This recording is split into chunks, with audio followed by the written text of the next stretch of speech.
আসসালামু আলাইকুম সম্মানিত দর্শক। আশা করি আপনারা সবাই দেশের বর্তমানে এই পরিস্থিতিতে ভালো আছেন এবং সুস্থ আছেন।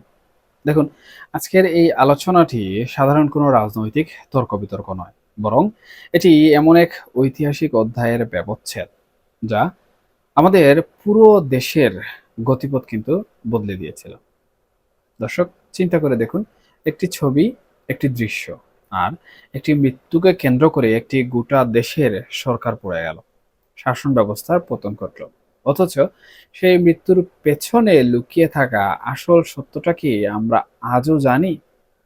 নাকি এক নিখুঁত চিত্রনাট্যের শিকার হলাম আমরা সবাই? আপনারা কি কখনো ভেবে দেখেছেন ২০২৪ সালের ১৬ই জুলাই রংপুরের বেগম রোকেয়া বিশ্ববিদ্যালয়ের সামনে ঠিক কি ঘটেছিল? যে ঘটনাকে পুঁজি করে কিভাবে আবেগ উস্কে দিয়ে হাজার বছরের ইতিহাস সমৃদ্ধ একটি দেশকে এক অদ্ভুত অনিশ্চয়তার মুখে ঠেলে দেওয়া হলো। আজ আমরা রাজনীতির এই জটিল চাল, ফরেনসিক প্রতিবেদনের অমিল এবং তথাকথিত সেই গণ আন্দোলনের নেপথ্যের কিছু রোমাঞ্চকর তথ্য উন্মোচন করব, যা শুনলে আপনার অবশ্যই মনে হতে পারে যে ইতিহাস আমরা দেখেছি তা আসলে কেবলই একটি সাজানো মঞ্চস্থ নাটক ছিল, ডক্টর ইউনূসের ভাষায় যেটা মেটিকুলাস ডিজাইন। দর্শক, ইতিহাসের দিকে তাকালে আমরা কিন্তু দেখি যে কোনো বড় ধরনের শাসন ব্যবস্থা পরিবর্তনের পেছনে একটি বিশেষ প্রকোপ বা অনুঘটকের প্রয়োজন হয়। ফরাসি বিপ্লব থেকে শুরু করে আরব বসন্ত, সবখানে কিন্তু একটা নির্দিষ্ট ঘটনাকে কেন্দ্র করে আবেগের বিস্ফোরণ ঘটানো হয়েছে। ঠিক একইভাবে ২০২৪ সালের জুলাই আন্দোলনের দিকে তাকালে কিন্তু দেখা যায় বেগম রোকেয়া বিশ্ববিদ্যালয়ের ছাত্র আবু সাইদের মৃত্যু ছিল সেই মূল টার্নিং পয়েন্ট। কিন্তু ঘটনার ২ বছর পর এসে যখন নর্থ ইস্ট নিউজের মতো আন্তর্জাতিক গণমাধ্যম কিংবা সিনিয়র সাংবাদিক যারা আছেন তাদের অনুসন্ধানী তথ্য সামনে আসছে, তখন সাধারণ মানুষের মনে কিন্তু তৈরি হচ্ছে ঘোর সংশয়।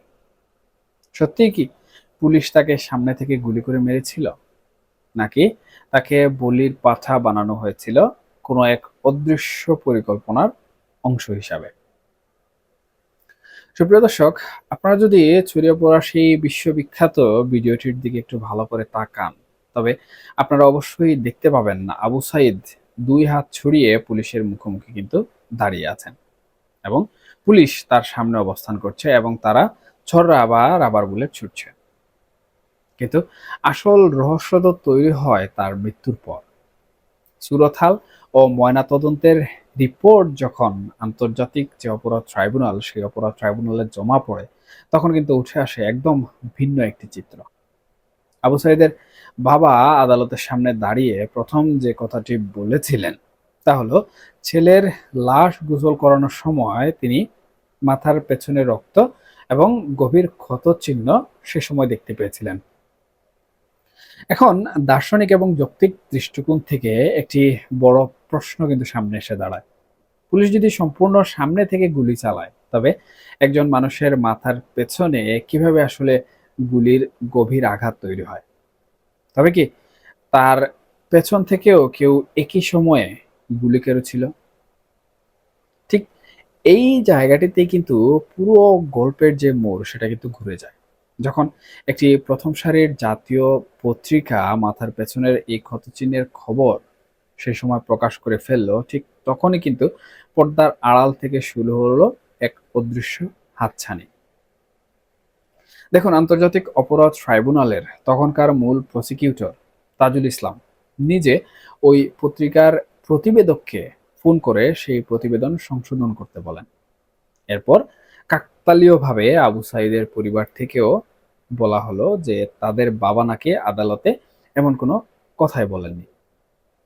দর্শক, একটি স্বাধীন বিচার ব্যবস্থায় বা নিরপেক্ষ তদন্তে কেন একজন প্রসিকিউটরকে আসলে মাঝপথে গিয়ে মিডিয়াকে চাপ দিয়ে বা প্রভাবিত করে প্রতিবেদন পরিবর্তন করাতে হবে?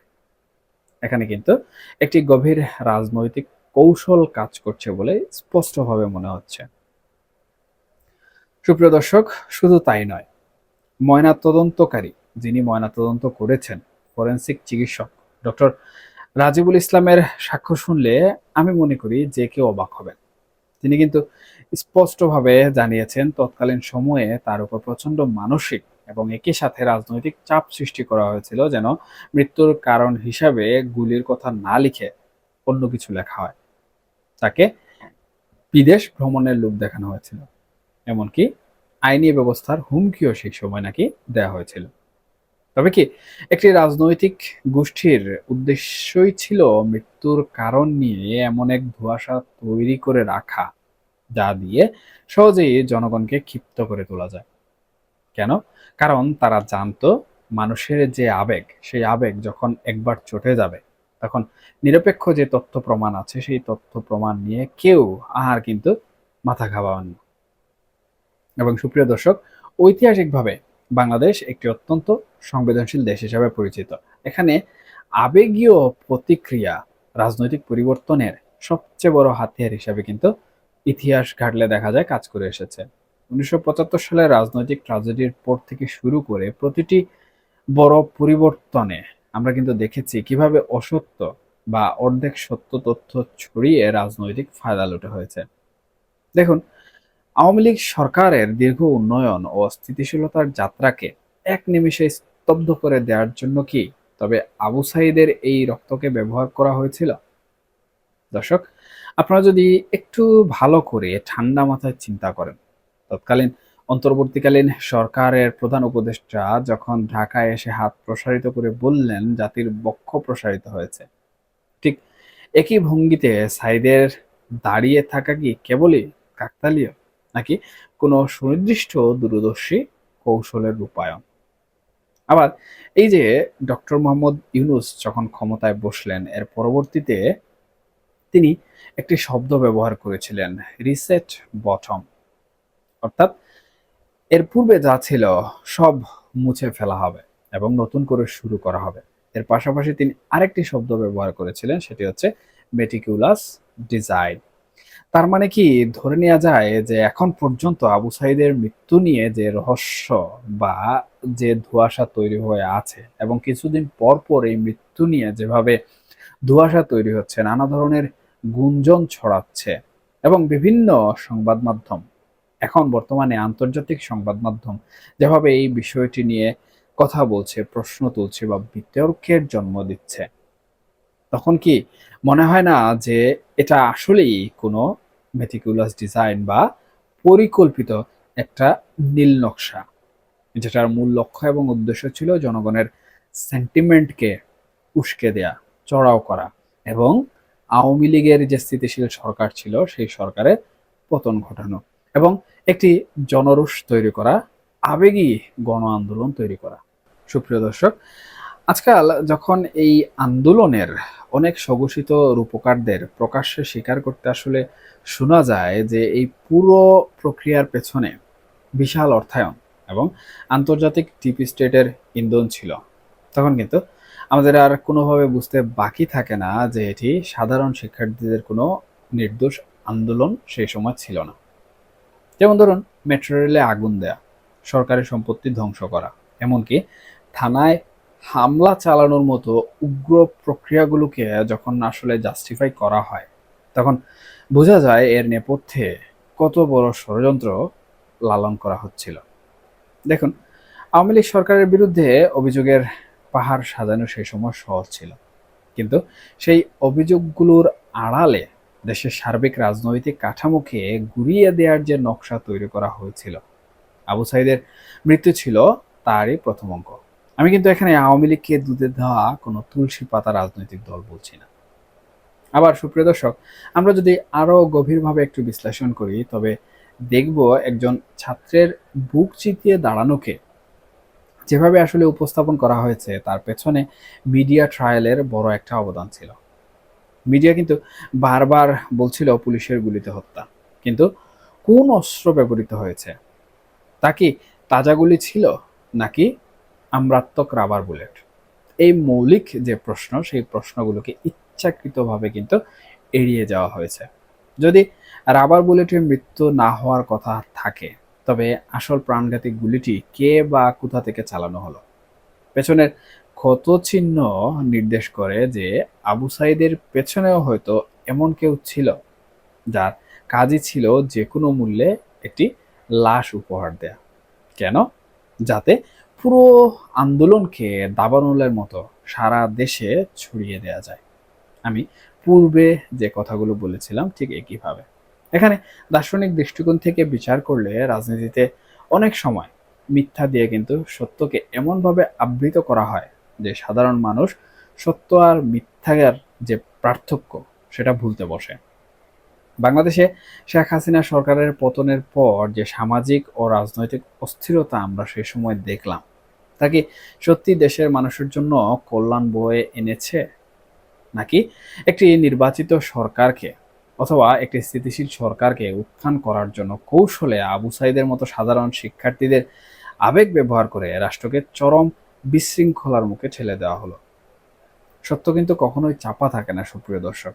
২ বছর পর আজ যখন আন্তর্জাতিক গণমাধ্যমগুলো এই যে ফরেনসিক রিপোর্ট এর বৈপরীত্য এবং প্রসিকিউশনের হস্তক্ষেপ নিয়ে প্রশ্ন তুলছে, তখন ইতিহাস ঠিকই কিন্তু তার নিজস্ব যে নিয়ম রয়েছে সেই নিয়মে সত্য একদিন উন্মোচন করতে শুরু করবে, এবং আমার মনে হচ্ছে এখনই তা শুরু হয়ে গেছে। ইতিহাস কিন্তু চিরকাল বিজয়ীদের কথা বলে না। ইতিহাস দিন শেষে সত্যকে সামনে নিয়ে আসে।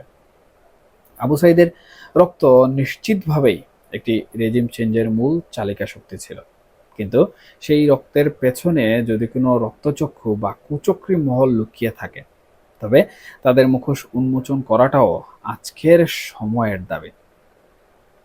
সুপ্রিয় দর্শক, আমরা যদি অতীত থেকে শিক্ষা না নেই, তবে বারবার কিন্তু এভাবে আবেগের বশে নিজেদের দেশের ইতিহাস এবং রাজনৈতিক স্থিতিশীলতাকে অন্যের হাতে তুলে দেব। এবং এটা শুধু যে আওয়ামী লীগের সাথে ঘটেছে তা কিন্তু নয়, পরবর্তীতে যে কোনো সরকারের সাথে ঘটতে পারে। দর্শক, যে ভূমিকা দিয়ে আমরা আজকের এই আলোচনা শুরু করেছিলাম, সেই রহস্যের জট খুলতে গিয়ে আমরা আসলে কি দেখলাম? আমরা দেখলাম যে ঘটনাকে কেন্দ্র করে জাতির ইতিহাস মোড় নিল। তার প্রতিটি পদে কিন্তু রয়ে গেছে একটার পর একটা অদ্ভুত বৈপরীত্য ও প্রশ্নের পাহাড়। এটি কি কেবলই একটি হত্যাকাণ্ড ছিল, নাকি বিশ্ব রাজনীতির মঞ্চে বাংলাদেশকে পিছিয়ে দেওয়ার এক গভীর চক্রান্তের বলি হলেন এই আবু সাইদ? দেখুন, উত্তরগুলো হয়তো রাজনীতির কঠিন বাস্তবতায় আরো কিছুদিন ঢাকা থাকবে, কিন্তু সচেতন নাগরিক হিসাবে চোখ কান খোলা রেখে এই যে ঘটনা, এই ঘটনার পেছনের আসল সত্যকে চিনে নেওয়া কিন্তু আমাদের নৈতিক দায়িত্ব। দর্শক, ইতিহাস কাউকে ক্ষমা করে না, আর সময়ের পরিহাসে আসল সত্য একদিন পুরো আলোর মুখ দেখবেই। এটি হচ্ছে প্রকৃতির নিয়ম।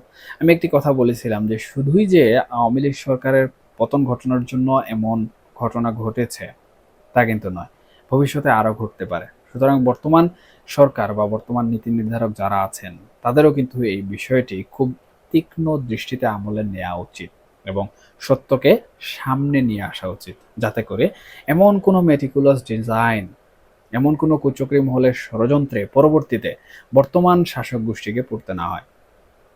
সবার সুস্বাস্থ্য এবং মঙ্গল কামনা করে আজকের আলোচনা এখানে শেষ করছি। ধন্যবাদ সবাইকে। আল্লাহ হাফেজ।